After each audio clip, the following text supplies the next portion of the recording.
Niyanig ng magnitude 5.9 na lindol ang ilang lugar sa Ilocos Region kanina madaling araw. Wala namang naitalang pinsala ang lindol pero nananatiling nakaalerto ang mga otoridad. Live mula sa Vigan City, makibalita tayo kay Mark Masudog ng GMA Ilocos. Mark. Mark, agad na sinuri ng Provincial Disaster Risk Reduction and Management Council ang mga lumang istruktura sa lungsod ng Vigan matapos ang nangyaring paglindol kaninang madaling araw.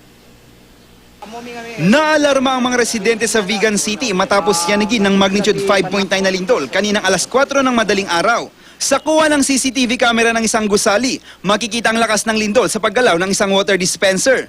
Sa kuha rin ng CCTV, makikita ang lalaking ito na tumigil sa paglilinis sa isang bus station na makaramdam ng pagyanig. Awa di tayo waiting area miya po di ko ang kaya di bike ko di sangwanan.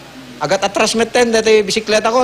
Agad namang sinuri ng kawayan ng Provincial Disaster Risk Reduction and Management Council ang mga lumang istruktura, lalo na ang mga nasa Heritage Village. Basic equipments tayo na digyo of life, spreaders tayo. Kano dati matumbal nga tumba or collapse structures, ada digyo equipments tayo nga makaya na bagkaten dito nga post. Wala namang nakita ang mga pinsalang dulot ng nangyaring lindol.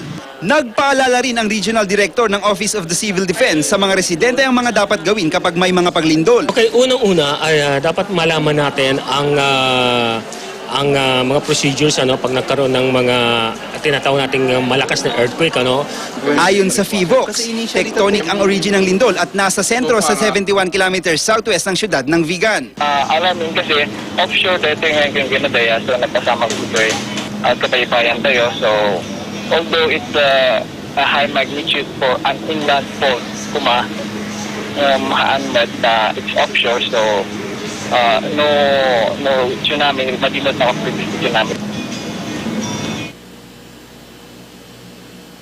Mark, ayon sa FIVOX, walang naranasang aftershock matapos ang paglindol. Wala ring naitalang casualties kaugnay sa nangyaring insidente. Yan muna ang latest dito sa Vigan City, Ilocos Sur. Mark Masudog, Nagbabalita, Pilipinas.